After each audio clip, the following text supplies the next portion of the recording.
Do you think those generate hypes for the festival itself, like the demand of it? I do. I think especially the POVs for someone who's never been or they've just stumbled onto the rave scene, it's Mhm. like, oh, what is this? Mm. And a lot of people do a good job at it. So I think those videos that really capture the essence of the festival, like, can actually change if someone goes or not and make that ticket sale. Mhm. So when you say they're good at it, like what are the elements that make it great? I personally don't like trap, but because of ISO and Knock 2 and their collaborations, like, I actually vibe with trap now. Mm. And I think it's genuinely just because of their energy Mm. and how they do their shows. Like, the Creator Container was super cool, but just, like, seeing their passion for it, I feel like also translate online so people can get excited about the music too. Mm. Because they did have a lot of following on SoundCloud prior to popping off, and when they like first had Dash Star. Mm. Yeah, I think a lot of the DJs that I feel for more is the ones that post on social media like they're every other normal person, like we were talking about, like RavePod. But also today I saw like Wooly. I don't know if you saw his story today, but he bought like a MacBook, and like he was just showing that he bought a MacBook, and he was doing like an unboxing too. Oh my god. And then I think he was in China or something, but he bought like a Chinese keyboard MacBook, and then he was like, "Oh man, like I bought the wrong MacBook." But it was so funny because he I don't like MCs. Yeah. I think it takes away from the song. Mm. I feel like when someone's speaking over the song, if it's not part of it, it's like minimizing the actual music. You can't really hear it. So I feel like if the track is not that good, that's when you put an MC over it. Mm. Like you're trying to hide that it's very basic of a track. Yeah, the MC is sort of like just trying to get you to that climax point that Mhm. the song should Should, do yeah. for it. I think for DnB, it's part of the culture of DnB, so like it's like permissible as long as it's not like half the song. Okay, yeah. So I think we can start off with like a little bit of opening about the bass scene in Toronto. Um, we did talk about it in the workshop that you have about DNR and the whole thing. They did launch 3 artists, Trifecta. What's the other two's name? Don't really remember. Enzo was one. Enzo was okay, one, I yeah. think. Yeah, Enzo was one, yes. And Cannibalists. Cannibalists, yeah. Those are the first 3. I think their lineup is not bad for whatever they're doing as a start. I have the whole list. Oh, You Yeah. have the whole I list? have the whole Drop it. list. From where? Insider Oh. news. Yeah, I Okay, thought I maybe- told you guys this. No. Okay, But okay. you can share after insider list because like we also had a problem where if the lineup is so good, why don't you just drop it, right? Mhm. Why do you have to build up the hype? Which also kind of depicts on today's episode on how does Raver on the Raver side of things to build up hype for the events that they go to, and how does artists make content for their content? You know what I mean? I know what you Yeah, mean. yeah, yeah, because you gave it on the workshop. So the bass scene, like yesterday, we had Death Pact, and also on the day of today's recording, we had Death Pact and Barely Alive.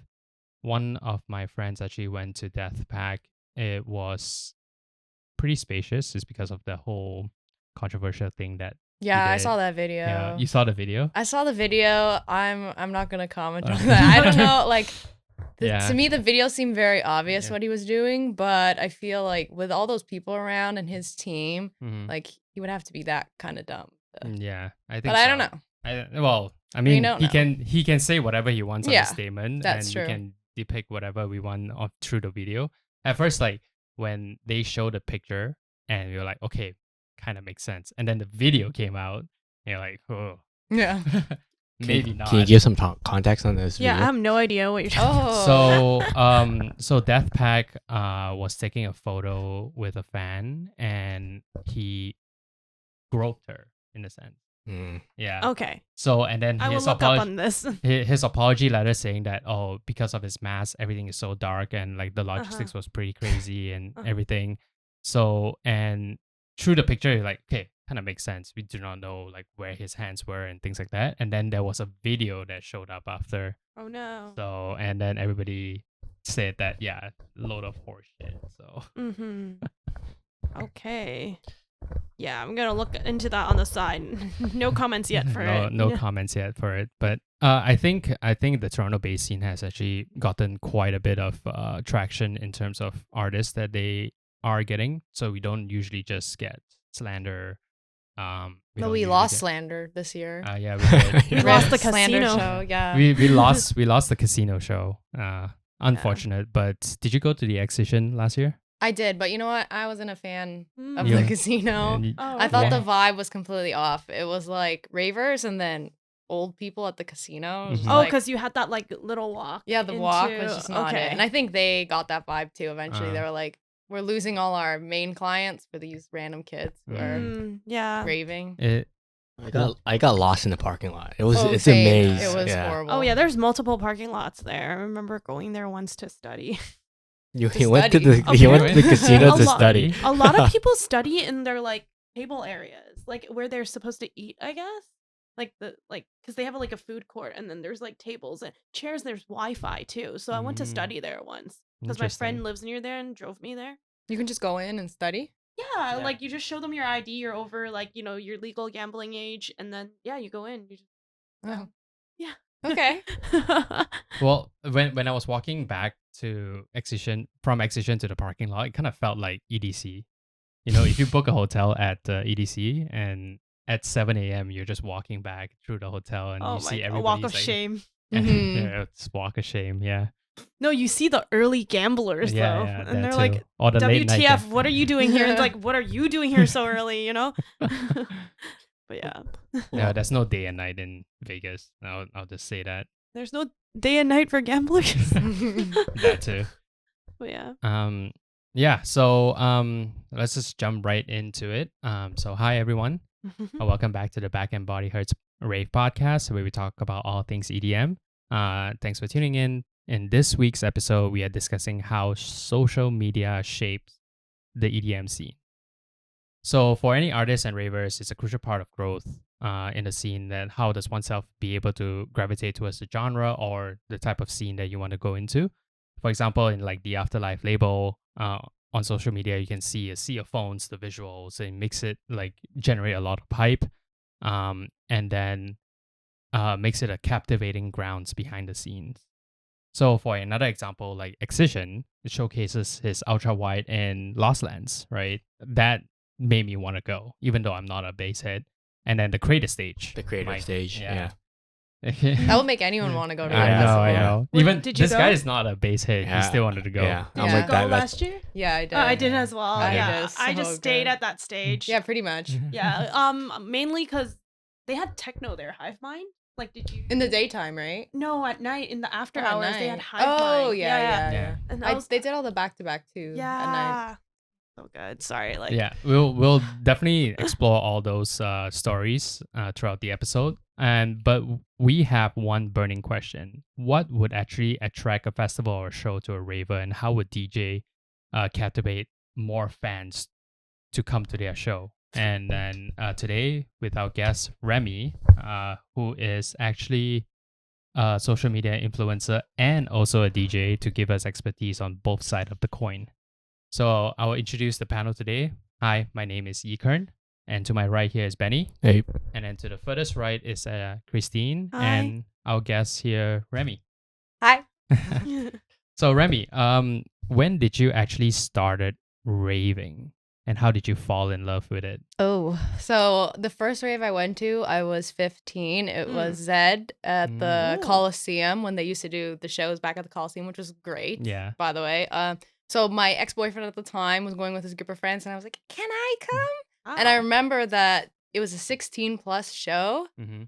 but they didn't put that on the flyer. So everyone there was like 15, 14, 16. Nobody has ID yet because Yeah. none of us have our driver's license, and they weren't letting anyone in. So the venue was empty. Everyone was freaking out. And then eventually the security was like, "You know what? Just let the kids in." So I was like, yes. Wow. That was so loose back then because they're like, Yeah. oh, nobody's going in. So. Yeah. She also had a story that she went into Gov. Oh yeah, my first rave was at Gov. I was 17. It was right before they closed. I'm glad I got to see that before. Yeah, Yeah. I stood on top of the speakers, the Mhm. typical good times, the golden era. But yeah, So did Clarity like drew you in to love No, I didn't even listen to Zed. I was just like, what is this cool thing that's Oh. happening? Mhm. No, you're But that's talking about always the a CNE, banger. right? Yeah. Okay. It was yeah. at the CNE. Yeah, my second show was Energy Center. Yeah. And a care. Yeah, it Enercare. used to be called Energy. Yeah. Oh, Yeah, and they changed it to Enercare, but Energy Center. And what made you actually jump into social media from becoming a raver? Oh, so when I started social media, I was actually doing fitness Mm. content, and I Oh. started with my boyfriend in university, and we were doing like how to get abs videos. Okay. And then he was not pulling his weight. I'm like, you're cut. Get out of here. Then I moved it to my channel, and then after I finished school, my first job was in social media, and it was in the Okay. EDM scene, and I was like, I'm pretty good at making videos. Let me just put Mm. it on my own page, and then kind of just been doing that ever since. So you were consistently raving ever since that Zed show. Or like Yeah, here at and the there? time they had all ages shows. Like at Right, Rebel, they right, used to yeah. have all ages Mhm. raves. So I would be going. But do you still go to all ages raves now? I don't think they exist that much. Yeah, Except Vel- for Veld music is- well, like that's a festival, Yeah. right? Yeah. But Glow is all ages, I Knock believe. 2, No. nah? Glow, Glow is Glow. I don't think it's all Oh. ages. I think because it's a club now. So Yeah. Oh. Wait, Lotta- Knock They- 2 was all ages, no? no way. At Zoo history. Zoo was all ages. Zoo was all ages. Yeah. The Zoo last was all ages I went to was Galantis at Rebel, like Mm. maybe 5-6 years back. It was horrible. Like even though I wasn't too much older than that underage group, it was like Yeah. But I feel like when you're that age, it's like so hard to go to these shows anyways, just Mhm. because Yeah. like not your friends don't go with you because you're also young, right? And your parents are like, no. Yeah, Yeah, yeah. Why are you going to exactly. the club? Yeah, yeah. Exactly, yeah. And especially when they hear Rebel and 15, yeah, don't pair Yeah. up together. Yeah. And so as from a raver, when did you started DJing? I've only been DJing for about a year now. Mm-hmm. I think it was more of like a bet. So I was posting on social media, and then my friends at the time were like, "Are you gonna do this or what? Like, are you Mhm. just playing around?" I'm like, "Yeah, why not? You know, let me take this all the way." I Yeah. think a lot of people in the scene get asked this question a lot, and including myself. But like for me, I just kind of resorted to I like enjoying the music in the crowd, and like they've seen me attempt to use that CDJ, and like I just look so stressed out, and like I'm like I hate this music I'm making right now. Like it sounds bad. So then yeah. But did you started enjoying the stuff you made, or you just like Oh, at the beginning, I hated it. It was Mhm. horrible. Like learning how to use that technical equipment is Yeah. so stressful. I'm not a tech person anyway, so like the buttons freaked me out. Switching faders, it was horrible. But then there's like a point where it clicks in your brain, and then after that, you enjoy it a bit more. But the Mhm. CDJs, I will say, I like them a lot better than the at-home decks. You know, Mhm, the cheaper mhm. ones. I feel like the screen's so big, first of all, which is amazing for the font. But my glasses. Oh, well, it's good that it started clicking with you. I think I just didn't pass that point yet. Oh, Can I adjust this for you? Yeah. So, well, I mean, for us, when we went to open house at Sleepless, jumping from an all-in-one deck to the CDJ 3000 just It's felt completely different. yeah, it felt like a huge jump in terms of technical difficulties, and I mean, we have to all start somewhere, right? So, I mean, going from the Flex 4 to Yeah. an all-in-one DJ deck is like a huge jump too. The USB makes a big difference. Not Yeah. having your laptop where you can easily change your songs. Yeah. And then the thing with the CDJs too is the BPMs, like they all have to be in the same range. Like Mhm. on your at-home deck, your Flex, you could have like a 75 and 150, but you could still have them lined up properly. Right. But on the CDJs, it will like make that 75 into 150, Yeah. and then it'll yeah. be like, and you can't change it. It's Yeah. crazy. So, in which part of your DJ journey when you started using Ableton to make your own music? So I bought Ableton last January, and then that was another beast of its own. It's the same thing as like when you start DJing, Yeah. you're like, what are all these buttons on my tiny little laptop? So I've only taken it seriously for the last few months, Mm. but I feel like if you commit a few hours every day, it gets a lot easier over time. Did the production help you your DJing skills? I guess your technicality in using the controllers. I don't think it helps with the technical skills, but putting together sets is 100% easier when you understand like the musicality behind different songs, lining up build-ups, like how many bars things are. yeah. Just having that musical background Mm-hmm. makes it so much easier. So Mhm. you feel less stressed during your sets. If you make a mistake, you know how to pull it back and get it Mhm. back on track. So just getting comfortable, essentially, then you will know how to fix your mistake. And being 100%. consistent with your practice, right? Yes. Yeah. That's the hardest part. Yeah. Consistency. Consistency. Yeah. Yeah. I think like because like every now and then, like when I jump on the decks here, I play for about 30 minutes and I just feel like I'm done. That's enough. Yeah, that's enough. But then like just setting it up like takes 30 minutes too. So Mhm. yeah. And that it really is like you need to have the passion to just do it. So I do have a question about can you make it far without actually producing your music? I think if you want to be a touring artist, you have to have your own music. But if you want to be a local DJ who's a resident at a club weekly, Mm. you do not need Mm. to. There's literally two types of DJs. Like there's the one that's the artist who's touring, and then there's like the one who is playing for the crowd, Mm. which is like your local DJ Mhm. who they might make a decent amount of money just playing on the weekends, but it's not like they're attracting people because they're a big name or anything. Mhm. We actually had Aaron on, and he was discussing that as well. There's an artist, and then there's a DJ, and they're Yeah. completely different. Mhm. Yeah. Yeah. All right. So enough for the introduction, I guess. Before we actually jump into it, I do have one more question about your upcoming events. You are playing at Escapade Yes. Day One. Congrats. Thank you. And what other festivals are you playing at? Escapade. Yes, Escapade. I gotta start. Gotta Some- start off and build it up. Next yeah. year too. Did you Yeah. actually have to apply?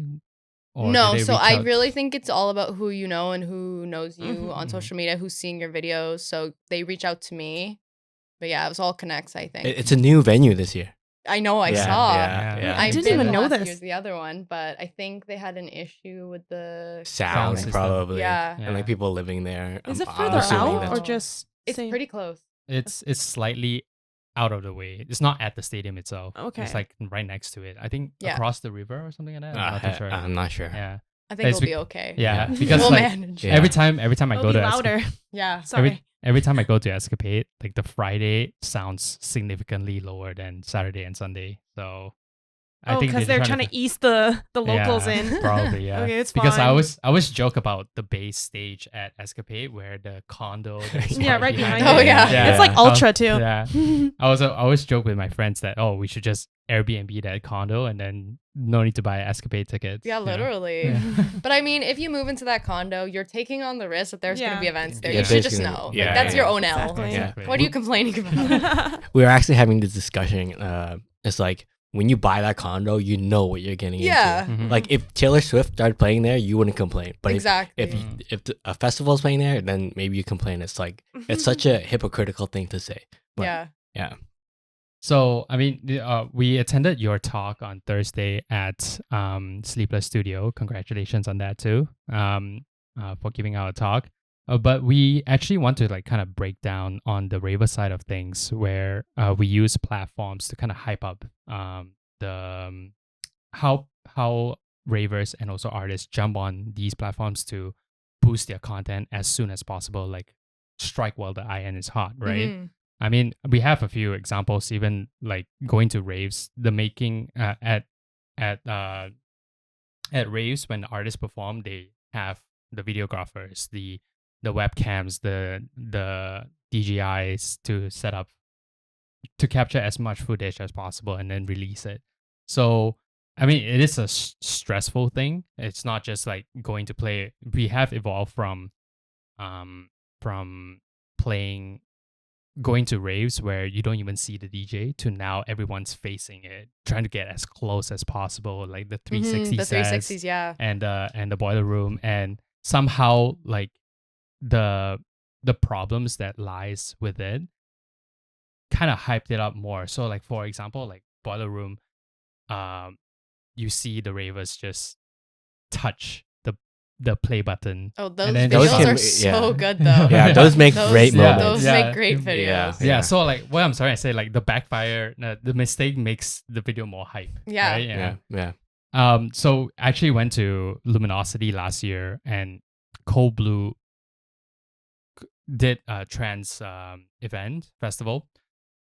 Cold Blue, the artist, went and stitched up everyone's story for his set to play on YouTube before the official launch. So I think like that's a great move because like you get best of both worlds from the DJ's perspective and from the raver's perspective in one video rather than officially try to professionally done it like how you see in certain like Swedish House Mafia with the whole production setup. You have camera from 1 to 10 and certain things. So, I mean, so as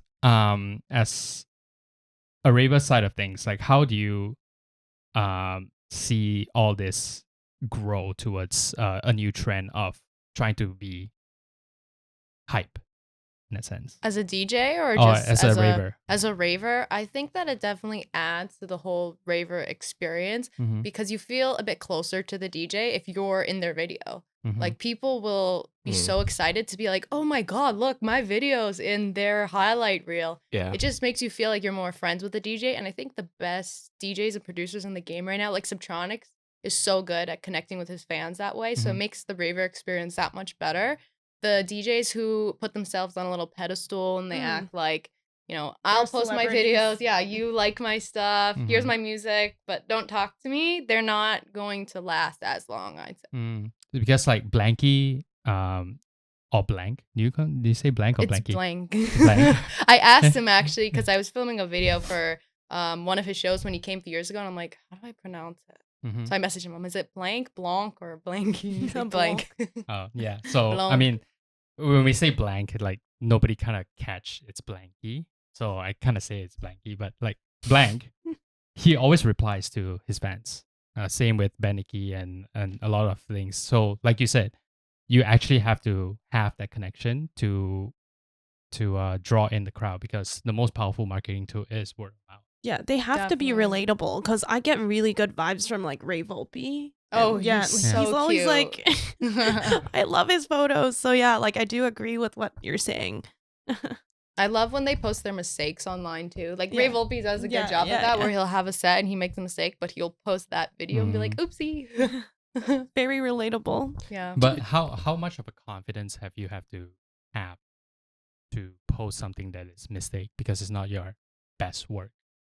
I think that when you get to a certain point as a DJ, like Ray Volpe is big enough where he can post that and it won't be like, "Oh, you suck." It's like, "Oh my god, he's just like us, guys." Yeah. exactly. But I think starting out, if you're posting content acting like it's really good and people don't vibe with that as much, or maybe it's not the best, then that yeah, will I become think your it can- reputation. Yeah, right? I'll be like, "Oh, they're Mhm. not good," and they're like posting they're Mm. not good. Yeah. But I think that video where someone hits the button by accident and you make a mistake, I think it's funny either way. Like it's just funny. As an audience, do you value more production in content or less? Like you know how there's like sort of less production, like unfiltered stuff, and then there's like top production, like a lot of cuts and professional video. How do you value each of those content? I think they both have their place. If you want to showcase yourself as an artist or creator, you got to have like that highlight reel of your really good stuff so people know what they get when they're coming to your shows. But at the same time, if it's all that disconnect online, nobody's going to, resonate with you and be like, "Yo, I love that person. I Mhm. love them as an artist." So I think I personally connect when they just take out their phone and they say something funny. And like ATLians is probably one of my Mhm. favorite DJ producer accounts to follow. I love their content. It's just so random and it's so funny, but it just connects. Mm-hmm. It's funny because you say AT-lians. Yes. Yeah. It's ATLians. Yeah. That's Oh. what they say. I pronounce at-lians. yeah, I that's did wrong. too, Yeah. but yeah, it's wrong. Yeah. Because they're from Atlanta. Oh, that's why it's AT. Yes. Ah. But I used to say Atlians, and then someone checked me online. I was like, "Oh." Yeah, they're Mm. vicious sometimes with the grammars. Oh yeah. So jumping on his topic, like crowd reaction slideshows. When you are a raver, when you see the sea of phones, do you also like pull up your phone because of that? The FOMO of not Yeah. having your phone out. Oh Yeah. God. I'm like, should I be Yeah, filming yeah. this? Yeah. I hate when people film the first drop of the set. So I'm Oh, like, the this introduction. is like the chance to vibe, film it later when they get into their hype stuff. It just like kills the opening scene. But I definitely have filmed, a few No. clips here and there. But I try not to film so much of the set. I feel like I'm there to look at the set, and I try and film myself more as a creator. Yeah. Because the DJ is gonna film their set themselves, and I can watch it later online. Good But idea. yeah, Mhm. focus on me. Okay. Oh, so maybe you kind of capitalize that you film yourself with all the CF phones. Like, look at this. You know what I mean? Yeah, basically. I think that everyone is gonna have that same video on their phone. So why don't I take a video of something? Just ask the guy next to you. Can you send it to me later? Yeah, Yeah. there you go. Yeah. And then I got to enjoy it, but I also got the video. Right. And how important it is to capture the light shows and the designs of it. Oh, it's so important online, especially if you're there on like day 0 of a festival or day 1 and you're the first person to see like the laser setup or the creator stage, for example, like The day being there on zero. day 0. Ooh, like I had a video that I posted about the creator stage just walking in for the first time right at opening, and it did really well because people who were still at home, like on the way to Los Angeles, were Yeah. like, oh my God, what is that? But I think like if we talk a little bit about Lost Lands, I think they try to like tone down the music a lot during like the Thursday pre-party. Like if you notice like This year it was yeah, so this past- quiet. yeah, it was like, and then the last like 5 minutes, like when before we all went home, like they amped it up and we're like, okay, this is the stuff that's supposed to be playing this weekend, but it was so quiet. It was. I actually left the main stage because I'm like, I can't hear it. Yeah, it was like whatever. It was like chill bass. Like I don't know what was going on, but I guess it was like the hype up. But they only played like the full on like Excision vibes the last 5 minutes of the Thursday pre-party. Yeah. Anyways. Do you go to Lost Lands annually? I've gone since 2022. I've just made it my thing. So the Oh. first 2 years, I didn't have that good of a time. And I was like, last year's going to be my redemption year. And then it was the creator year. Yeah. I'm like, oh, I'm going again. Well, because there's a lot of things didn't go well for them, right? The heat and the drought this the past drought, year. and there's no fire, no pyro. So, like, do you think like that? I heard played- a lot of complaints about that. But honestly, I loved the heat. Like, it was a bit hot. I'll be honest. It was like It was- excruciating, but it's better than rain. Yeah, that is true. My first year was 2023, and yeah, it was so cold. But 2024, I glamped. You were cold in 2023? Yeah, because I was in camp. I was in camp. You were cold? I thought it was hot. I was like, where I was, it was insufficient. Like, yeah. Maybe And you had then, more like desert wind. yeah, and then 2024, this past year, like there was a drought, and then I glamped for Forest and Lost Lands this past year, and I was like, this is as hot as Forest in the middle late June. Yeah, it was really hot, but like I liked it. But my friends are like, I can't do this sweat. I'm like, we're glamping. Like you have like a box fan too. Like even though Oh yeah, that's nice. yeah, but Lucky. How much of a game changer is that bridge? The bridge. Oh, that was great. The tunnel? It The actually- tunnel? it actually The got bridge, changed yeah. into a tunnel. Really? tunnel. Oh, Yeah, it's a okay. tunnel. Yeah. I I mean, thought it was I've a never bridge. gotten personally stuck at it. I usually try and go to the festival early. Mhm. Mm. So, but I know people have been waiting there a long time. I'm like, sucks to suck. Yeah. So, you being an influencer, going to the festival early is essential. That you is say? the prime time for Content. stupid content. Yeah. Yeah, Mm. because when it gets busier, you're way farther away from the stage. You can't really get the nighttime videos, like the laser videos. I gotta wait till the nighttime. So I'm like, oh, I know I gotta push through to the front Mhm. to get to like the headbang videos. But I'm not a headbanger anymore at the rail. Mhm. I'm a little bit old for that now. So Mhm. it's like Yeah, I need yeah. to stay back, Yeah. but I know I gotta get my content. So I try and get a lot in the early afternoon when nobody's around. So then like even people aren't Yeah. in the background. Cause I know some Exactly. people are kind of iffy about being in videos really? Oh. online. Mm. I'm just thinking like you'll get a better like view or like capture of the stages. Yeah, and, like, stages, yeah. view. It's not overcrowded because you know how like Lost Lands can be. It's like dusty. There's Yeah. like so many people. Like it looks like a landslide of people It like in the main does. stage. Yeah. So Yeah. Yeah. By the end of the weekend, I remember I was filming a video and my phone camera was so dusty. And I was trying to wipe it off. It just was not Mm. fixing itself. So I'm like, thank God I got my videos early on before all the dust came. yeah, it only helped the last day when it like drizzled a little. Then it was Ye- cold. I was so cold. Yeah, I was one of our friends had a parachute, so we were at main stage. All like random people came in. It felt wholesome, but yeah. That's cute. Yeah. Yeah. So I mean, jumping on that, right? Because right now, a lot of younger generations that I see do majority of their searches for content that things that they want to go to. So like even restaurants, like bakeries, they look up their Instagram to see what are the stuff that they offer, and then make a decision from that, right?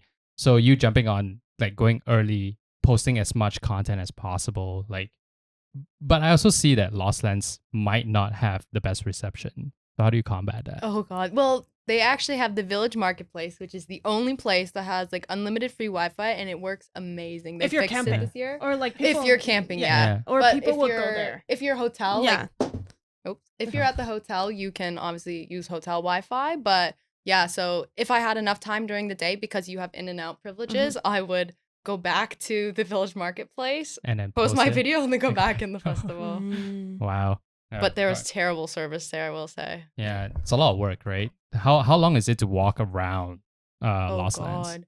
Inside the festival, when it gets busy, When on it's peak busy, it's times, bad. It's Yeah. bad, Mm. yeah. But early on, it's not too bad. Like everything is kind of in a circle, Mhm. so you can move through pretty easy. But Like nighttime. EDC? Oh, when Oh, I no. went to EDC, that was the worst. EDC Moving around there. Yeah. Oh my God. it's like a war zone. Yeah, it EDC. is. Everybody's walking in every direction. Yeah. Especially when the stage is super full, and like base stage, base stage was still on left side rather than next to on the left side of circuit grounds rather than the right. Mhm. It was so packed to the point that when you want to go into circuit grounds, you have to cut through the base Yeah. base crowd. Yeah, it was That's bad. scary. Yeah, that's scary. Yeah. If you're not a basehead, that's Yeah. scary. Yeah, so I mean they look up like certain points of interest, and then for ravers to, in order to, have that hockey stick graph of getting popular, they need to post content right away, right? And how would they actually able to like look it up in terms of the reels, TikToks, and And nowadays, like the younger generation, they use TikTok as a search engine. It is Yeah. their It's Google. it's Yeah, it's like crazy. Yeah. I use ChatGPT and TikTok. That's Yeah. about it. Yeah. I talk to ChatGPT as well. Same. Like Yeah. my therapist. Yeah. So do you think with that, do you think we are in the ADHD generation? Oh God, definitely we are. We Yeah. need answers fast. We don't want to look through anything. And there's so We many need it- answers. We need video. We need Yeah. text. We need like right in your face right away. Yeah. Do you think also that applies to the DJ doing their sets? 100%. I think when DJs wait and they post their content too late, it's like the window of interest is already gone. Like if you get your Lost Lands footage and you post it the following week, like it's already late. Mhm. How do you plan your content? Your lost, say for example, your lost on content. Oh, so when I go to festival, I try and have my content written out on pieces of paper. Like I will bring my notepad in my fanny pack with a pen so I can make notes in the festival. Like, okay, I filmed this, I didn't film this, just because I try and maximize my time when I'm there having fun, and like a 30-minute window for filming videos and getting that content out. Yeah, that's literally film direction. Like it's Yeah. just for social media. Yeah. Literally, yeah. Because if you see fashion influencers, like I've taken this from them, like they literally like they bag their like clothes and then they put tags on each of them. Yeah, It's like accessories or which day, like Mm-hmm. the contents in there. Yeah, like 100%. That's like- how I pack my bag too for festivals. Like I will have each of my outfits with the props that I need for that day. Like I Mhm. know what outfit goes with what video, so that when I get there, it's not like a you're rush not, like, or I'm not flinging like things. yeah. Do you use a Shein bag to organize that? A Shein bag. Yeah. I do. Unfortunately. Maybe. I don't Mm. shop at Shein. I mean, okay, so yeah, like cloud visuals, all ADHD and everything, like especially when you see at the Great Asian Migration from Beyond. For example, Oh, there's a bunch. Lost in Dreams. Have you heard of those? Have you seen those TikToks before? I saw Jules posted something about that, Yeah. the DJ, but I don't know what that.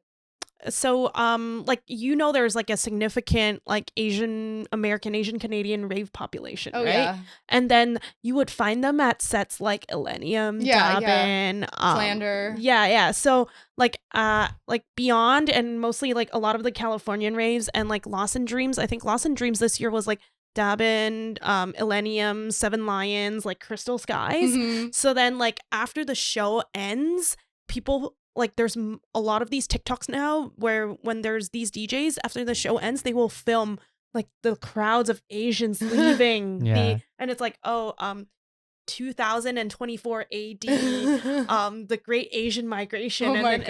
it's like an essay format, and then you see all the Asians leaving like this. Yeah, so there's a lot of people posting that. It's very saturated, and then you have a lot of those raver POVs, and it's like, come with me to Lossland, like that type Yeah. of So Do you Uh, think those generate hypes for the festival itself, like the demand of it? I do. I think especially the POVs for someone who's never been or they've just stumbled onto the rave scene, it's Mhm. like, oh, what is this? Mm. And a lot of people do a good job at it. So I think those videos that really capture the essence of the festival, like, can actually change if someone goes or not and make that Mhm. ticket sale. Mhm. So when you say they're good at it, like what are the elements that make it great? I think showcasing the different aspects of a festival that would make you want to go or not go. So, like, environment. A lot of people care about crowds. If it's going to be sold out, if it's going to be too busy, a lot of people get overwhelmed. Weather is super important. Also, the stage and the visuals and the artist. Like, just showing that it's an experience that they're going to connect with, whether Mm. it's bass or if there's DnB. Mhm. But when you say like crowds and whatnot, like you mentioned that now that you're older raver, you tend to be behind, right? And some of the younger ones, they tend to want to be inside. So like, what's considered like a good space in a sense? Like, can you like swing your arm? Yeah, Yeah. oh my god. My favorite spot to be in the crowd is where I can dance and nobody is touching me or nobody is like close enough where I just feel their Mm. energy. I hate that. Oh, I hate like, when I like finally get a space in the crowd. I'm like, Mm. and then I just feel like some energy right here. like is it like the staring energy or is it No, the- you just feel like the static. heat, the Yeah. static. Yeah, Just yeah. someone's too close. I'm like, back up. yeah, that's true. I earned this spot. Yeah, the middle back is the best. Yeah, Mm. 100%. The back's too far. Yeah. You're gonna miss everything. Like, the visuals are cool from very far back, but like you're not in the vibe area. Mm. The middle's the vibe area. Do you try to give as much value to your audience or try to get as much views? Because I think there's a difference between how much value you're presenting and just trying to That's kind of get hot someone for to her. watch your whole reel. That's kind of hot for her to say here. I think it's a definitely a balance. balance, but I do feel the more views you get, that means you are giving people value. Mm-hmm.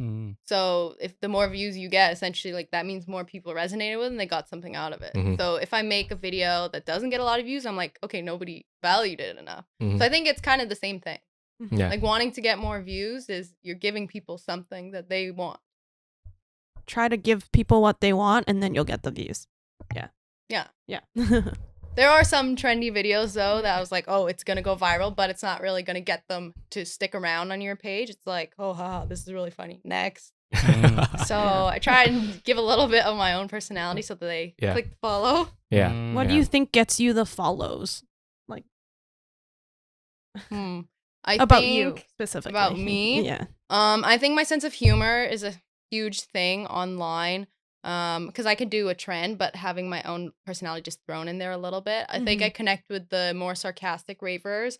Like, I'm definitely not the type of raver who's going up to everyone and like, oh my god, like, here's a trinket, I love you. Like, Yeah, I'm not yeah. really that vibe. I'm a little bit more laid back. So I think I connect with that raver who maybe is a bit more chill. They're in their own space, mosh pitters. Mm. So I The think Pashmina everyone has- people. Yeah, I'm definitely more that kind of vibe. Have anyone like approached you with their phone up? Oh my god. Their phone. That's I don't think I've had that yet, but I Mm. did have someone, and it was actually in Toronto at History. They came up to me, and I think they were really intoxicated, but they just like put their hand on the back of my neck. Oh my god. They were like, "You're Remy, right?" I'm like, "Yeah." Okay. That's borderline assault. Afterwards, they like recognized that I was a little bit hesitant to engage. Yeah. They were like, Yeah. "Oh, sorry if that was." I'm like, I "Yeah." mean, that you was, shouldn't be like-" touching anybody like Yeah. that. But on my neck. Yeah. But other than that, like, at Lost Ends, I have a lot of people who come up and they say hi. Like, Oh. I watch your videos, which is really nice, and everyone's pretty cool about it. They'll ask like if they want a photo or anything, but nobody's just come up like this Yeah. bitch. Are you when- Remy? Can I offer you a trinket like this? You know? Do you do long form content as well? I used to have a YouTube channel, which is private now, but I think long form content is harder to do, especially for the rave scene. Like people have that ADHD, Yeah. attention span where things are so quick online. It's harder to like capture things. But Mhm. I'm looking to do this summer more vlogs. So I think I'll get into that long form content. But Yeah. especially on Instagram and TikTok, short form is where it's at. Yeah. Mm. How long do you spend on a post? Post. If I am making a longer form video, like a minute and a half, it could take me anywhere up to like 8 hours. That's Wow. including filming and editing, scheduling, posting. But like some quick videos, I might just have an idea where I'm talking to the camera. It could take like 10 minutes. Mhm. Mm. Depends on what I feel. Okay, yeah. So jumping back on the Asian migration and beyond, right? And going from that raver's perspective to the artist perspective, like it's kind of like a niche that a Millennium will always have this set of crowds, and they cater to that, right? Yeah. And then also like that Knock 2 and ISOXO set where it was a shipping container suspended in the air, right? At North Coast. Yeah. Sorry, and North Coast, not beyond. So like from that side, like to me, trap is great, right? It has always been good, and now people saying trap is back. Is it because of the hype of trap, or is it because like the way how they produce the content for the content at Mm. trap?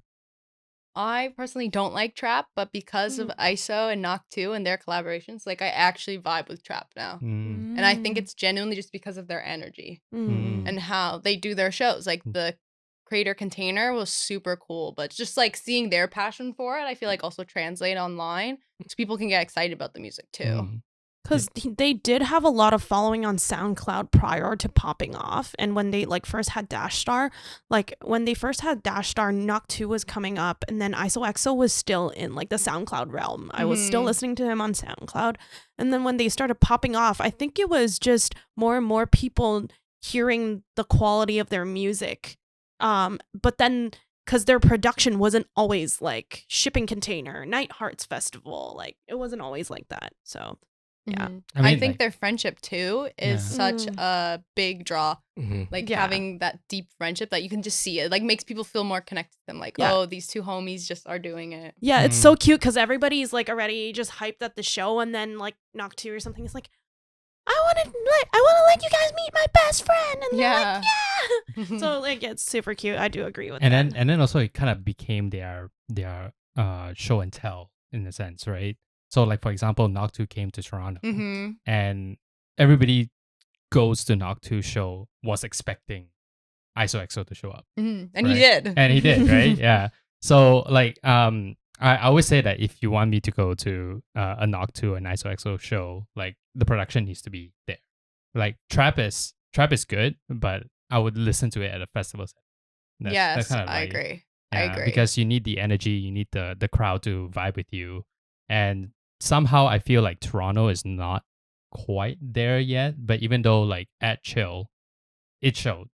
that energy was crazy. Yeah. That was one of the best shows I've seen in the last little while. Like, Yeah. everyone there was super hyped up. Yeah, From a DJ stage perspective, but you were also in the crowd, right? Yeah, I Yeah. was in the crowd for a bit, but I went at the Access Club. They have like the up top Mhm, part where the mhm. bottle services, and I was looking down. Everyone was like going Yeah. really hard. I just haven't seen that in a yeah. while. So my friend said that even he was trying to rest, not jumping around. He felt the vibration Oh of my God. the dance floor that made him jump again. Yeah, So he that's couldn't awesome. really rest. I felt the same way at the ISOXO show last year, also at Access. The floor was also shaking, and like I low key feel like the scene died down a little, but with like these trap shows and these speed house shows, like newer DJs, like newer per se, yeah, it's like readmitting this energy back into the city. Yeah. Yeah. Mm. I definitely think those kinds of artists too have more energy attached to them. Like Chill's built such a good brand, and Mhm. so has Knock 2 and ISO together. So like their crowds are full of energy too because they have that just connection with them. Mm. Yeah, which is like finding your niche from the thing. So like I've seen that artists that do really really well in social media always will have the big energy from the crowds. So like Sarah Landry, John Summit, even Dom Dollar, and also like Chill, ISOXO, Knock 2, like the list goes on, right? even Fred again. His show at Scotiabank Arena was like okay, and then when he was switching over from his house garage type to the DnB drops and hyped up everyone. So that does play an importance. And how does now artists able to captivate this kind of like trend going forward? Like if let's say you are aspiring DJ and you want to like show your energy and your personality to that. Online definitely plays a huge part. I think John Summit especially is a good example of someone who's grown online before he grew music wise. Like I think that his clout from his online TikToks, like that one video of that girl who was trying to steal his alcohol bottle. Did you see that? I think that did so well for him. It just gives him like this energy of like he has all these girls up there and it's like his niche. It's essentially his niche. He has all these girls in his comments. And I think that draws like more mainstream people to his shows. Yeah, I think a lot of the DJs that I feel for more is the ones that post on social media like they're every other normal person, like we were talking about, like RavePod. But also today I saw like Wooly. I don't know if you saw his story today, but he bought like a MacBook and like he was just showing that he bought a MacBook and he was doing like an unboxing too. Oh my god! And then I think he was in China or something, but he bought like a Chinese keyboard MacBook, and then he was like, "Oh man, like I bought the wrong MacBook." But it was so funny because he was like doing something that we would do, like showing you my new laptop and stuff, and he was like showing the bag, and like the other DJs were reposting it, so like stuff like that. I think even like if you don't get to showcase your DJ energy, you gotta showcase your personality. I don't know if you resonate with that, but yeah, 100%. I think that's connected because when you're performing on stage, like you want to have some aspect of yourself come through. So I think you're gonna be a better artist if it's like authentic to you. Quick intercept. So what kind of things do you do on stage that are like more a you thing and less of like a lot of DJs do this, or a me thing? Yeah. I don't know if I've established anything on stage yet. I feel like I've been DJing only for a year, so when I get on stage, I'm nervous. I'm like, I need to press the right buttons. I like to headbang always, especially in my dubstep sets, but I try and have the same hairstyle every set, so it's just kind of like, oh, there's that girl with the hair, like the pigtails. I think the puffer jacket is it's starting to stick. Yeah, I think that was the Aritzia, the TNA. No, I wore like a shiny metallic jacket. It was neon red because I was like, you know what, I want to be noticed. So I think having cool outfits can help too. Yeah, especially like how Chill is, right? Yeah, she went out the norm to not use baseball jersey as her. Yes, which I love. Yeah, I'm so tired of the jersey. Yeah. As a bass head, that's like a big statement. I've never bought a jersey. Wow. Not a jersey. It just doesn't, it's not cute. I don't think it's cute. It's like a weird outfit. I understand that. I still wear it over just because I'm like, I love Seven Lions, like that type of stuff. But yeah, I understand where that's from because it's constantly, if you're wearing like very tailored rave outfits, it's covering it, or sometimes it's like a bright red, orange, and you're like, what am I supposed to do with this? Literally. Yeah. What about pashminas? I love pashminas, but lately all the festivals have been so hot. There's been no point. I've gotten so many pashminas over the last year, and I was like, I'm finally gonna get to wear them. And then come summertime, like Veld, Il Sunny, Los Angeles, I'm like, too hot. When's your next one? Well, my first one this summer is Escapade. Okay. And then I bought my Veld tickets. It's so close to where I live. I'm like, hometown vibes. Why not, right? Yeah, why A not? Or glorified maybe hangout. you won't be buying tickets, or you'll be playing or something. Maybe. maybe who knows? I mean, okay, so going back to like those branding and how you show as an artist, when you want to produce like content for your content, right? They always have like the short clips. A lot of like the current genre of ADHD, EDM makes a lot of success. So the sweet spot is around that 150 BPM. So because it's when you see it on screen on your social media, it's like 4 bars to the drop, and it's not like trance. Trance has like 16 to 32 bars before the drop. Like as you are watching the build up all the way towards the end, that was the drop, right? So those videos, like I understand that doesn't really work well, and I mean trance is moving towards a more visual like in melodic techno, and also a faster like in hard trance and hard dance. So those genres really be able to showcase in speed house, chill, knock to trap, and also dubstep in Excision and Subtronics, and also Crank That, right? He made a huge uh tribute to Toronto's uh department video, and there was so much to unpack in that reel. Have you seen that? I have not. Oh, there was I just have like not. he was doing a drop, and then this guy had a phone to say wear this cowboy hat, right? And it was a huge ADHD. So he took it and he wore it backwards, and then he switched over to the crowd that it was singing the lyrics of the song that he was about to drop. And he was just like screaming over on stage. It was like there was so much to unpack, but like that kind of content is able to be rewatched multiple times, right? And that is something that a lot of artists now needs to captivate it, cap- So, capitalize. yeah, That's the like word. helping people relive moments that build up like adrenaline, Mm. basically, right? Is that Mm-hmm. Yeah, Yeah, I think yeah. so. Yeah. So what are your thoughts on that? Like do you use that into your sets now? Yeah, I think. Well, I try and to have a videographer, like you said, at Mhm. every Mhm. set, just so I can have like back footage. But my videos right now are just me trying to, figure out the buttons and the fader. So I'm not like building those hype moments, I'd say. But Mhm. that's a goal, to have those moments where I'm like so comfortable. I just selfie with the crowd in the back. I think those are what build that fan hype at home, when people are Mhm. like, "Oh yeah, like this is so cool" on your phone, and Yeah. you feel like you're there. Mm. Yeah. But wouldn't you like just want to try it regardless? Where on which stage do you think that you're comfortable doing something like that? I think I will be soon. I just have to like get out of my head when I'm DJing. It comes with practice. I think Yeah. the more you do it, like I think now I'm at the point where I'm not so worried. Like before my sets, when I was opening for certain artists, I remember I'd be so anxious all day and like, Mhm. oh my God, freaking out. But now I'm a little bit more relaxed about it. I'm like, okay, I know how the machine works. And if there's an error, I know how to fix it. Mhm. I'm not Mhm. worried about my USB. Like I'm a little bit more good with that. You've built the brand first. Now you're building on the DJ side of it. So that's what I think you were asking a little bit about. Yeah, I think like Remy said, it'll come along because people like your fans and your audience is watching you grow right now, and then they'll Mhm. watch you get to that point. And I guess you could make content to In the like growth. summarize like that build up, and that would be another like I think that Yeah. is what people like about sometimes my content and starting my DJ journey, is that I've started very beginning and I only started recently. A lot of people have been doing it in Toronto for years and years and years. Mhm. So like I showed the very first day when I was using the controller and I was like, Yeah. does this work? Mhm. And people connected with that. I get a lot of comments all the time like, oh, I started DJing because you made me feel comfortable. Aw. Like Mhm. you showed how to start, and just that you're bad at the beginning, which is fine. Have you seen DJ Mandy? Oh, I love her. She's so good. So DJ Mandy, ironic.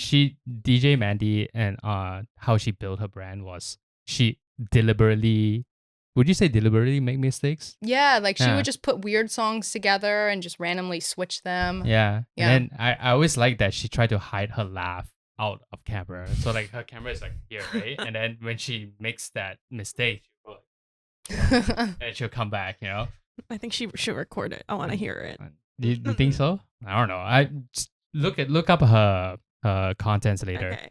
Yeah, it worked really well for her because she's actually good at DJing. So Mm. then every 15 videos, she'd post a video of her actually like dominating, and Mm. people would be like, yo, wait, you're good. Yeah. You're actually good. Yeah. Not manipulating, but kind of manipulating the audience. Yeah, it's like Yeah. lowering their standards. It's like that way- gaslighting them. Yeah. Yeah. I mean, yeah, whatever brings the energy to the set, right? Mhm. Same thing with like how Crank That does it. So like, do you think that in this ADHD era where they bring up hype moments through the screen, does it really need to have the DJ talk in the mic anymore?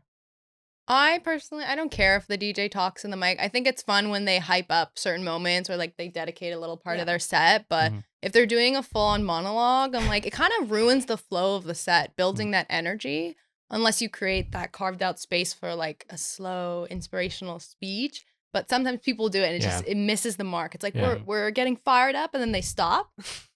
it feels like blue balls. Yeah. I feel like sometimes the DJs just like by default or like muscle memory go, all right, put your hands up, everyone, and then you're just like, oh, like there's no drop, like what's going on, like, but yeah, Yeah. I mean, for me, the same thing.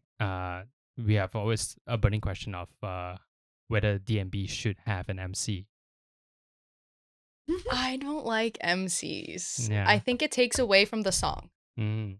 I feel like when someone's speaking over the song, if it's not part of it, it's like minimizing the actual music. You can't really hear it. So I feel like if the track is not that good, that's when you put an MC over it. Mm. Like you're The trying to hide that it's very basic of a track. Yeah, the MC is sort of like just trying to get you to that climax point that Mm-hmm.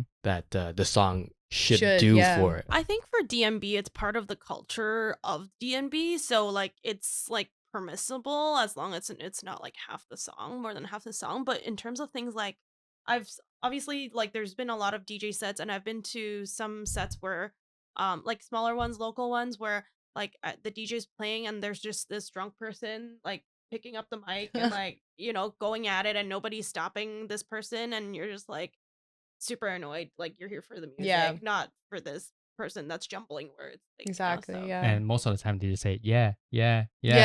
Or I don't know what they're saying. They're Yeah. trying to make That their own too. sample. Yeah. Yeah. They're like rapping, freestyling. I don't know what they're saying. Yeah, because like for me, whenever like I go to main stage and the artists, when they say, "Oh, the beat is gonna come in 5, 4, 3, 2, 1," like I don't want that. Like for me personally, I just don't want it because it kind of ruins the thing because you have You're like, you have like a stop." melody that goes up and down like that, and then the voice is somewhere here or here.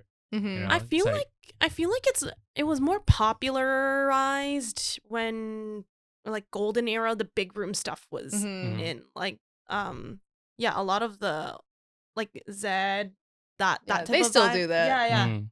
Yeah, do like you think we are slowly moving away from that? I think we're going towards more talking on the mic. oh, Really? These days, I feel like everyone is so candid nowadays that people are just like, you know what, let me blab. Sometimes it's random stuff too. Like, we don't need to know this information. I don't know what you're Mm. talking about, but Mm. yeah. So you think the voice part, but we also have like, the ramp up of like production on videos, right? Because there's like the anima sphere, and like I don't think anima speaks at all. I've never heard No. him speak. Yeah. No, it It's doesn't. just purely visuals, right? So like what do you think about that? Like I think some DJs, like, that's kind of their persona. Like, yeah. Yeah. they're just there for show. They're almost like a mirage. They're not like Yeah. actually there. He's also dressed like very extravagant. Right? With Yeah. all the chains and everything. Cyberpunk. So, yeah, cyberpunk. Yeah.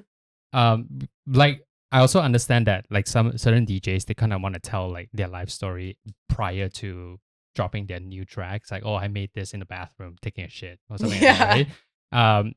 But then like for that, like I think it's okay because usually they do that towards the end of the set. They want Yeah. to showcase a new song. But like in the middle of them, like when they say, try to hype out the crowd, like I want to see your hands up, hands up, hands up. Those things I don't vibe with at Oh, all. no? No. I think a little bit here and there. I vibe with it. Yeah. Depends how energized they are. Because sometimes I'll be like, the song's okay. But then they're like, 3, 2. I'm like, Yeah. oh, okay. I think it's harder the larger the stage is. Like the Yes. smaller the stage is, the more you can command the room. But when it's so big, you have to command like, for example, if you're doing Tomorrowland, you gotta command the whole section. right? Stadium or Mhm. whatever. Yeah. You can't even hear them properly, like you said, Yeah. if it's that big. Yeah. Okay. Yeah. So, and then moving on to like now commanding the room, you also need a stage to command the room, right?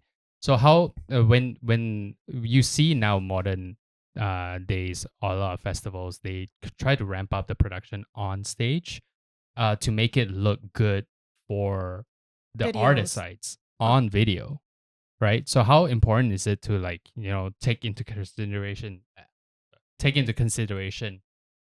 to do the stage design? Because like I think the chill one was deliberate to put a 360 stage.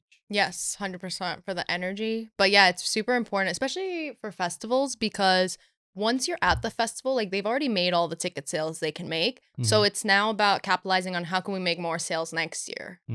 So that's why they put so much money into stage design and visuals, because they're like, we need promo for next year, Yeah, so 'cause we can make more money. Yeah, because ticket sales go out like the next day after the festival ends, Yeah. and they already have like content. Thank Yeah. you, 2024. You know, like, yeah, that's a good call out.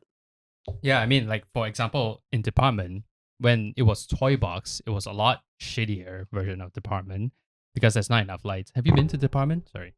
Yeah, it's the same for me. It looks Yeah. the It's same. still- It's better for the DJ than it is for the Yes, audience. yeah. Yeah. It's a little bit cleaner looking now, which is nice. Yeah. More sleek Mhm. vibes. And it's a lot brighter for Yeah, videos. Yeah. Very true. Have you been to Coda?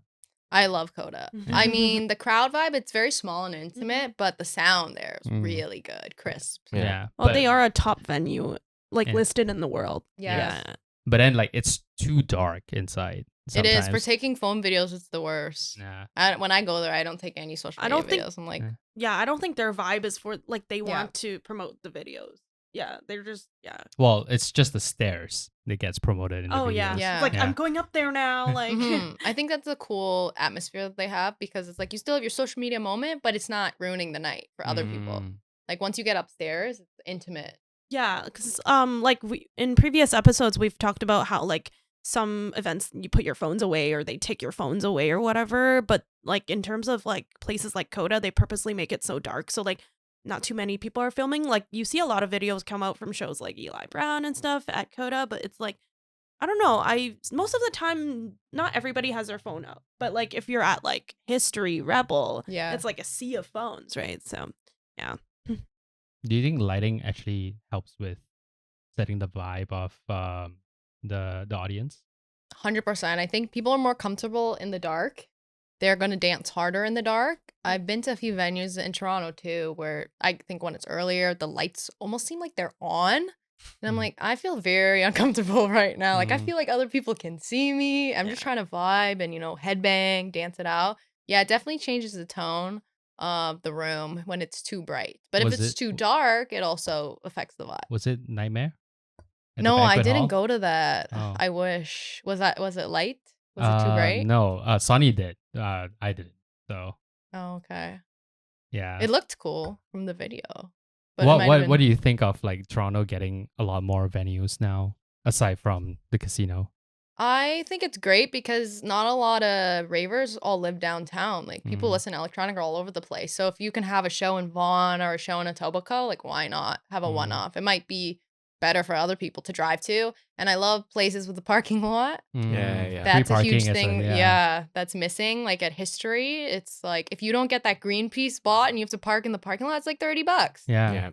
At And Rebel, it's $35. yeah, Yeah. I know. Ridiculous. I that's one of the Wait, reasons the why I price don't- went up at Yeah. Rebel? Yeah. Yeah, Oh. they close out the you know how there is the- an earlier entrance. Yeah, they cheaper close one. it out. Yep. Yeah. Wow. $35 at Rebel Yeah. now? Yeah, for That's like crazy. 2 the hours. line the line That's crazy. well, sorry. The Just- parking. Oh. The parking is $35 now. Yeah. Mm-hmm. It's Wow. stupid. That's like buying a ticket at a That an is the event. Yeah. price Yeah. of the ticket. Yeah. I think they're factoring in that people carpool now, like, cause like a lot of us split like the parking. I think it's just nowhere to you have nowhere to go. Yeah, If you you're have to driving, you park. have to Right, park right, there. right. Yeah, there's literally nowhere to go. There's nowhere else to park. That's Mhm. the main thing. So and then my God. Just thinking about the $35 for Arm and Hammer next week is just like too Oh. much. I Have you Yeah. been to Arm and Hammer? No, I'm not. No. The walk, a lot of people are walking from like the highway. Yeah. It's Well, they like- added that Cherry? bridge, right? The Or bridge did nothing. No, it does though. nothing. It just Does it nothing. goes like Walking? this. I don't know about walking is a little bit shorter, but like for traffic wise, I don't think it did anything good. Yeah. No Yeah, idea what it's for. yeah. Yeah. So, I mean, parking is essential for a lot of events that we go to here. Coda is prime example. You can park Green Pea, no problem. History, no problem. But they did Zamna event in Vaughan. So it's like melodic techno. And the logistics behind doing Zamna was terrible. Did you read TRC thread about it? No, I didn't. Oh, so, what like- happened? So it took too long to get into the venue, and then to get the Oh. wristband itself took very long. So like Sonny lives in Vaughan, so it's easier for him to get to Zamna. So when I arrived, we lined up for 45 minutes in the cold trying to get in. And then once we get in, we had to wait for another 30 minutes to get our wristband. So it was Oh. like terrible. Yeah. I think that's the problem though with having the new venues is it's better for parking and like space. Mm-hmm. But if they haven't done a show like that, because a lot of them are like wedding venues, Yeah. they haven't done those types of shows. They don't know how to manage their ticketing lines. And I thought the same thing at the casino for Excision. Like the first night, it was just a mess. Right. Mm. Yeah. They weren't ready for the amount of people. I think the city itself is still working on more dedicated venues and like logistics. Mhm. Because But like The yeah. venues are so expensive though. Like just to rent out a venue is so expensive nowadays too. Do you prefer a closer venue with less production or a further venue with more production? I prefer wherever there's a parking lot because I drive everywhere now. And Yeah. if I have to like struggle to look for a parking garage and then walk to the venue, I'm like, I'm probably not going to go. Yeah. I'd rather go somewhere where I know there's a dedicated parking lot. I'm not stressed because Yeah. driving downtown is a mess. Yeah. It is. Mhm. Have you used the app called Spot Hero? I have. Oh my Yeah. God, that is great. You Yeah. reserve your parking spot. Like, perfect. Yeah. Yeah. Sponsor us. At Spot Hero. Yeah. So we talked about building connections beyond the screen, right? So do you think, like, after we talk so much, do you think social media is a new stage for the people? Do you think that they It's can generate hype It's every day? it's a brand new tool for It's not brand new, right? well, mean- it's newer in this, I guess, generation. It's a new tool for artists and DJs to reach their fans and to get more exposure. It's free. It's free It's free, real yeah. estate. Yes. Free Yeah. marketing. It's yeah. free real estate. 100%. Yeah. Before it was like, here's the artist or record label, and if we like you, cool, you might have a career. If not, you're screwed. But now Yeah. people can create their own career, which I think is great. Yeah, people Mhm. making their own labels, their own Yeah. entertainment companies. You could like do anything. Yeah. What do you think of artists making their own record label? I think if they have the means to do it and they can actually support the artist, like I'm all for it. But you'll see a lot of smaller ones be created, and it's like it's a network essentially, but they're not actually doing anything with the music. So it's cool to say like I'm on a record label, but Mhm. they're not substantial enough to have any impact or push your song out anywhere. So I think it's better to even just put out your song on your own if the record label isn't gonna back you in the way that you need, because then you're like potentially losing some income. Not that it's a lot of income probably, Mhm. but you're losing some income just to say like I'm on a record label. It's also the execution, right? That Mhm. matters a lot. I mean, if you create your own record label and then you go on social media saying big things are coming, nobody's gonna watch that, right? Yeah. So it depends on how you actually execute that that plan of yours to perform well thing. So going through the screen, hyping it up, like what are the elements that artists can use to hype up more things, hype up the crowd of their shows Ahead of time, like ahead of time? online, Yeah. I think having their music is the best tool because they now have something instantly to post. Like a lot of Mhm. people struggle with what to post online. They don't know what content ideas to have, but because they have that music, they can make so much content just around their music. Mhm. And they have free content essentially when they do their shows, and they can film the crowd reactions, jobs. Like they just have so many opportunities for Mhm. content. It's really easy to make. How do you feel about following trends? Trends come and go, and like if it can apply to your brand, sure, go for it. But a lot of them will just kind of have a passing impact. Like people will view your video, but they're not gonna connect Follow. with you. Yeah, they're not Yeah. gonna follow you. It's Mhm. kind of like, oh, this is a cool video. Next. Yeah. Mm. Yeah. So like for Crank That, remixing Ouya Cat, Mhm. right? So that's But jumping on the- he does that repeatedly. Like that's kind of his thing. Mhm. He talked about a little bit in the last few years. Like his comeback was actually posting all these TikTok remixes. Like that's kind of what he's known for now. Mhm. So I feel like that's his own niche, is taking that viral stuff on TikTok and then making it funny dubstep. What do you think about ADHD sets? Like all over the place Yeah. sets. Like Like a- Ben Nicky. like Ben Nicky or like a Crank That set? You know what? I love it because it like stimulates your brain. You're not Mm. just like dubstep, dubstep, dubstep, same Mm. drop. I love when artists will throw in different genres in their sets. I think that makes a good set. It shows like you're also genre fluid. You should watch a Ben Nicky set if you haven't. It's I'll go literally home and like, do that. A Ben Nicky set mixes trance with hardstyle, so he just Like every directly 5 cuts. minutes. Yeah, Yeah. he just cuts and then he jumps into hardstyle. Yeah. So like nowadays, I see like dubstep going into DnB, trying to put elements of DnB and like bass house and also speed house into their dubstep set, like how Crank That does it, how RavePod does it. Like for the OG ones like Subtronics and Excision, they always are still good in their craft, but now they're moving towards more the visual side of things, Mhm. right? Mm-hmm. So what are your thoughts on like when it becomes visual? Because we had a talk about the anima shows and how he made it so viral, but when you come to putting visuals on your set, you don't have much flexibility in your sets. In my set No, specifically? like for visual sets, like Yeah. how Excision is. Uh-huh. So the minute So like some pre-recorded sets, Yeah. I guess. Yeah. yeah, in a sense. But no, like, well, in a sense, pre-recorded, yes, but it's pre-recorded song with the visual. So like how in Excision, when you start seeing that door, then you know Mhm. that song is gonna come out. Right. The track is gonna come out, right? So what do you think about that? Like going towards that trend. I think if the audience, like, nobody's gonna listen to the set, like 1,000 times the way that he'll listen to it. So not everyone will be expecting it. But then even if you do expect it, you're usually hyped to see it. You're like, oh, I know what's coming. I know what's coming. Like when I hear the Shrek song, that I know that the Shrek visuals come on. I'm like, It's sort of like a way to like when people see it on Instagram and they buy the tickets to the show, they want to see that. That's why they bought the show, right? Like that's a preview. Like you're pretty much Selling the selling experience. before you're giving a demo, and then you get to experience once you go to the show. Right. Yeah. So same thing, like you're also selling the experience of it, right? Mhm. Yeah. So when you go to when you see reels of Afterlife show, you just see a sea of phones. Like Even you like think it's Boiler funny. Room as well. Yeah, Yeah. you think it's funny that you have to go there to see the experience of that sea of phones, and then when everyone puts up their phones, you're like, okay, I'm gonna do it too. You know what I mean? Because you wanna the audience, like when they see these, they especially if when you like the music, they want to be a part of that experience, right? Mhm. And yeah, they want to be part of it, especially when you see those drops. Right.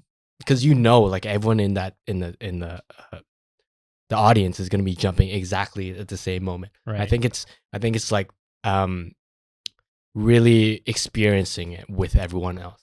You get that FOMO when you see those big moments, Yeah. like the Thunderdome video of Shrek. Mm-hmm. When I saw that video, I was like, damn, Yeah. I Yeah. feel so left out right now. No.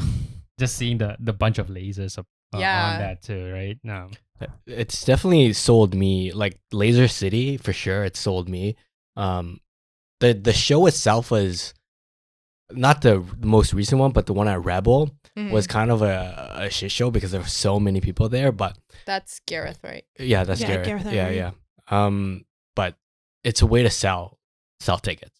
Yeah. Well, tonight they have the 360 at At Rebel. Rebel. Yeah, yeah. Yeah, I think the Yellow that's Claw, that's like the newest thing. Mhm. 360 stage. And F2F.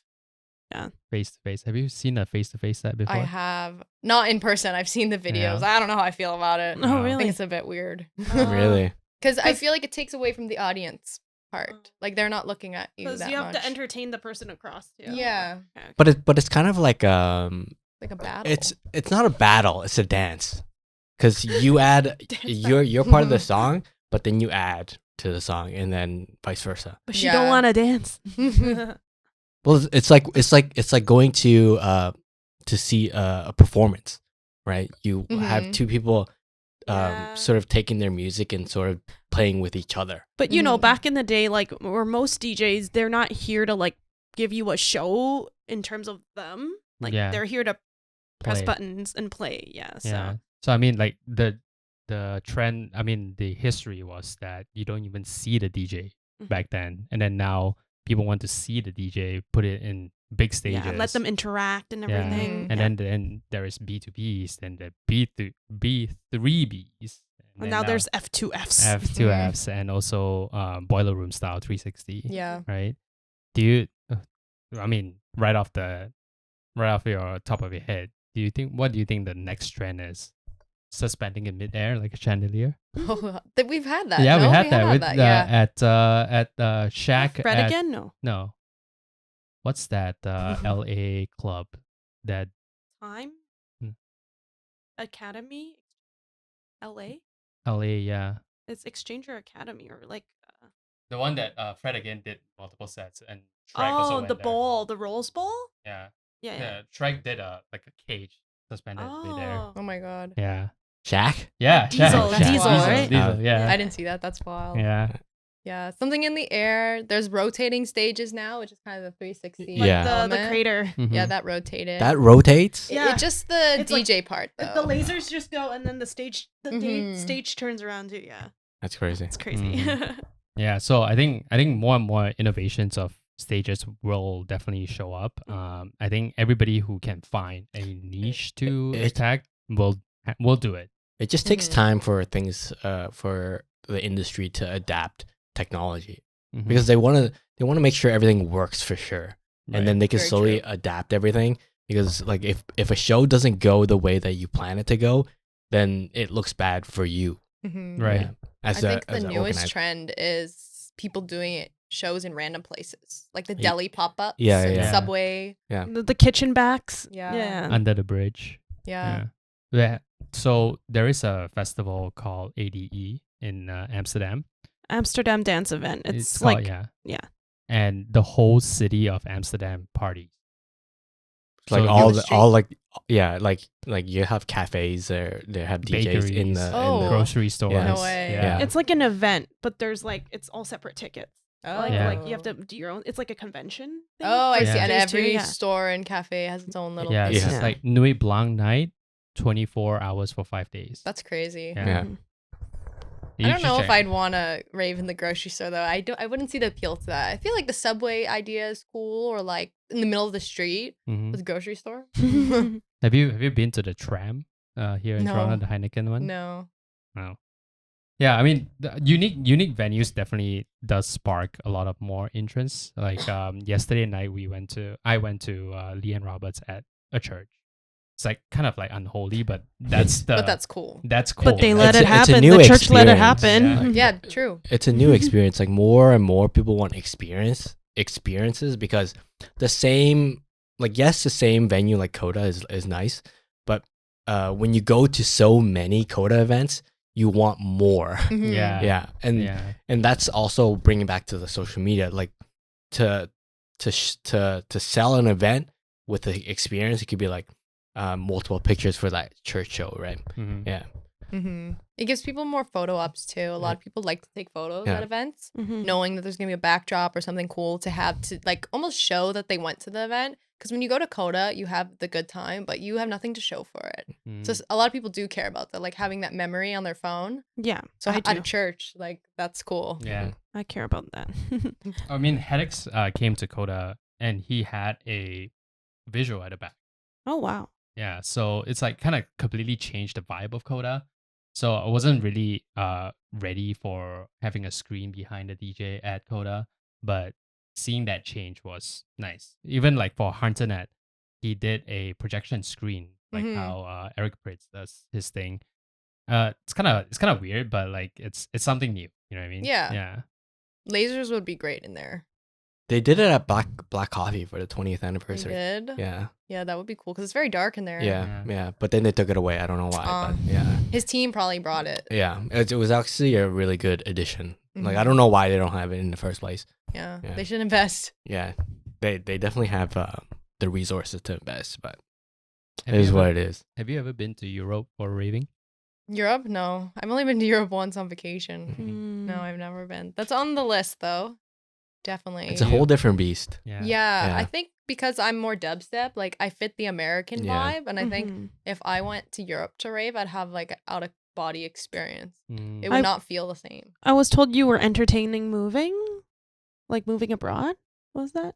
I was thinking of Australia for a Mhm. bit, but I don't know if I could do Europe. I don't Mm. know if it's fit my vibe. Like But I'm too does- goofy silly. Does Australia have that dub scene? No, Yeah. it They would have a it would have just hard been style. for Yeah. vacay, like Yeah, a it's Oh. Australia is more of the hard style. Hard style. yeah. Yeah. And New Mhm. Zealand And is trance. New Zealand is where the DnB is. Oh, okay. Yeah. So I mean, if you're into DnB, then yes. Yeah. I Are you am into into DnB. I love DnB, but I don't think I could just go to festivals where it's only DnB. I Mm. love like a DnB set to break up the night. That would be Lost Lands. Yeah. I'll stick to the States. Yeah. What? Some artists right now actually incorporate hard techno into dubstep songs. Mhm. What do you think about that? I do it in my own sets because the BPM is exactly the same. Mm-hmm. So it's very easy to transition and the build-ups sound very similar. So you can easily switch back and forth. And kind of like having Speed House too. I want to ask you one thing. Have you noticed all the times that all the bass DJs dropped a hard techno like element into their set at Lost Lands and the crowd, like I could feel the crowd go They were disappointed? yeah, no, I have a bunch of like pure bass head Oh, friends really? and or they're like not about like hard style or like hard techno. Mm. And then like when they play when they'd drop a hard techno like beat, I'd be like screaming, right? I turn Yeah. around and I see like a bunch of people like, No way. and then my Yeah. friends would just be like dead staring at me like No are you way. serious? Like, is this hard techno here? Like, and then, yeah, no, have you For seen one that? song, no. I think everyone around me is usually pretty hyped. But I've seen online people are like, "Oh my god, I hate when the DJ throws in." But I'm like, it's one song. Just it brings the energy up. Yeah, because for a bit. Apache, I think it was Apache. I don't know if it was Apache, but like, was it Troy Boy? I think Troy Boy did some of that too. So it was just like a bunch of people that you wouldn't think drop hard techno did. And yeah, like I felt the energy shift for like a good like 10-20 seconds. Oh, Yeah. I'm sure some people were mad. Yeah. The I thing think- is like when you listen to a type of music, you kind of attach your personality to that type of Yeah. music, and then when it's not that type of music being playing, you're like You lose your identity. Yeah, Yeah, That's it's like the true. dance style too, right? Because the dance style for hard techno is way different than dubstep, Mm-hmm. right? So when you switch that vibe, it kills the mood, right? Mm. So I mean, even for current sets, dubstep has always been headbanging, and then when you switch to a more bass house type of beat, you still see other people headbanging to those type of Mhm. music. Yeah. I think it was really weird because like when you see a bass hit going into DnB sets, they still headbang Mhm. Yeah. to DnB, right? Really? DnB is more of like a flow thing. Like you do whatever you want. Yeah. Yeah. But like they still headbang to DnB. Interesting. Yeah. So talking about losing your identity, what would you tell people to stop doing for their social media when posting content? For DJs? Yeah, like would you stick by keeping your identity or yeah. DJs, anybody, somebody like you or somebody that wants to be somebody like you?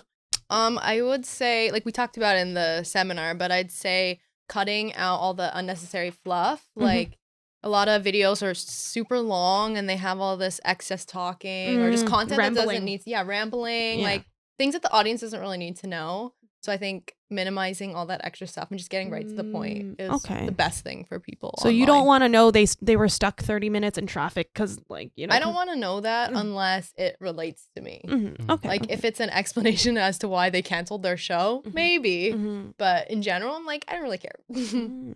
Yeah. So in conclusion, I think social media is a new stage for raving and even more so for the younger generation.